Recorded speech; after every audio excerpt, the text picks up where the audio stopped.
are an American band. They had an initial stint from 1994 to 2005 with quite a bit of high-profile success. They had a quick return in 2007, and then they reconvened in 2010 and are still going. They're fronted by Shirley Manson, who was a singer and actress from Edinburgh. And impressively, through quite a lot of years now, they've had no change in lineup. They were put together initially by Butch Vig, who was involved in production before he started to become a band person. And he produced the very well-known album Nevermind by Nirvana. Garbage have released 7 studio albums so far.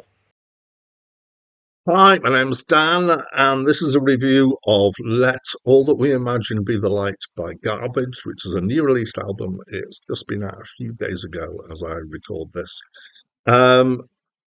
This channel that I've got, most of the vast majority of the videos here are of me reviewing the 3,000 greatest albums of all time, according to a list at a website called Play Music. If you want to know more about that, look in the details below. Occasionally I step off that list though, and one of the reasons for doing that is to do some new releases. By no means do I do all new releases. I do a select few of ones that I'm particularly drawn to because I have a look at the list of what's coming out. Oh, that sounds interesting. And that was exactly the case here. So this is Garbage's 8th studio album.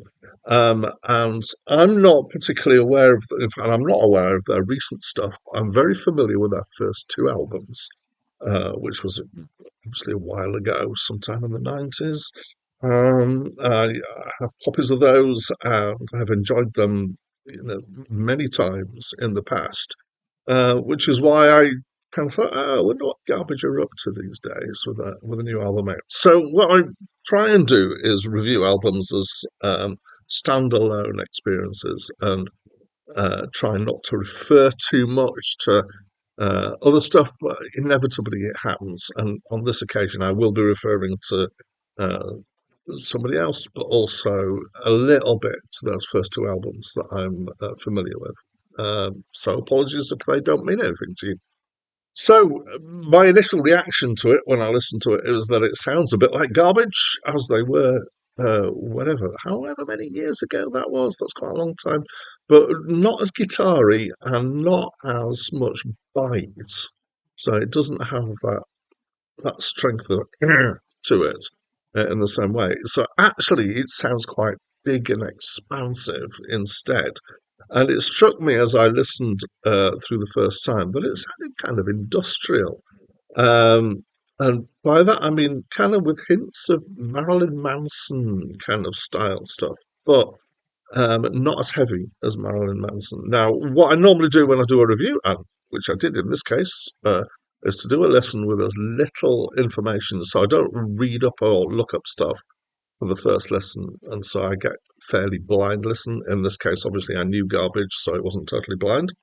And then to read up, and then to do a second, more informed listen. And in that reading up on this, I found that there were references to Garbage having moved in a more industrial way, and so that that made sense to me. So it feels like it's reinforced that idea. There's kind of minor key stuff and some odd harmonies here. Again, similar to the way they've been in the albums that I know. That kind of musicality adds to the musical darkness, and I feel like I've got kind of images here of kind of dark, strong, saturated colours. So like dark, rich reds and greens, a bit like a fantasy alien world at night. So apologies, I do this thing where I kind of relate musical textures to other things to try and explain how I feel about them. Somehow, despite this kind of musical depth and darkness, it's still quite poppy. And by that I mean that it's quite memorable and kind of immediate. It's songs that are easy to kind of click into and remember. A good indicator of this often is if I'm playing between the two listens that I get. If I recognise and remember the songs the second time after the first time, then that is an indicator that stuff kind of lodges in your brain quite quickly.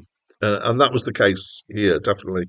The production is rich and warm. I say it's got this kind of expansive, synthy, almost orchestral, but not really, feel to it. For me, it's so as well as listening to it twice, I usually try and listen to it in two different sets of equipment.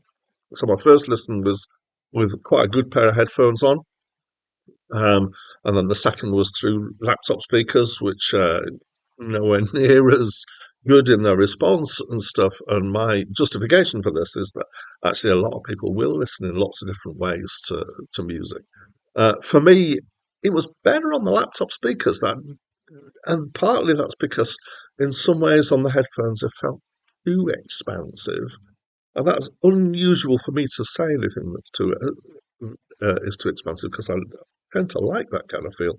But on the speakers, it felt tighter, and so felt in that sense more kind of pointed in the right direction, as it were. Shirley Manson's singing is really good.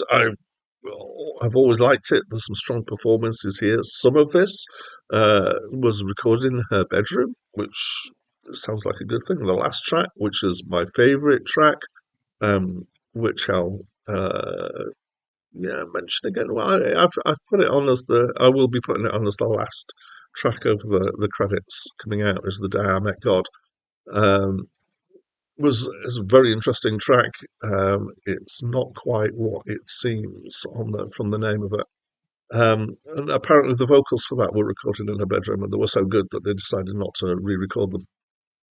The songs are at times quite unusual in terms of content. There's a mix of more positive stuff. Now, apparently, this is unlike some of their recent albums, particularly the previous one, but there is still a certain amount of cynicism and painting of some unusual pictures in here. They've, again, in comparison to their first couple of albums, they've moved on in terms of content. And it's less kind of immediate and easy to pick up. It's more subtle. It's got something more mature to say, I think, than that. I would say there is some strong language on this. So again, compared to their early albums, that surprised me. So it's just worth flagging that up. I would say I think maybe my two listens. The first listen was a bit of a shock because it was quite production-wise and instrument choice-wise quite different from the first two albums. And I wasn't sure at that point. Maybe that's where my bias towards the laptop speakers is, because maybe it's just the second listen I was more kind of I got there and I was on side with it. But the second listen was more positive, and it is growing on me quite a bit. I do feel that this is actually quite a strong album. I just had to put aside my expectations from earlier. Is it a classic? It's too early to tell. Is it good? Definitely. It's a strong album. So I very much enjoyed it. Enjoyed it quite a lot. So that's what I think of this album. And as always, I'd love to ask you to share what you think of this album with me and with anybody else who happens to read the comments, which is probably not very many people. So you're probably safe from most of the world, just me. So feel free to share your opinion. I'd love to see it. And that's it from me for now. In the middle of the noise and the chaos, in the middle of the street, I couldn't speak. I couldn't speak. I tried to say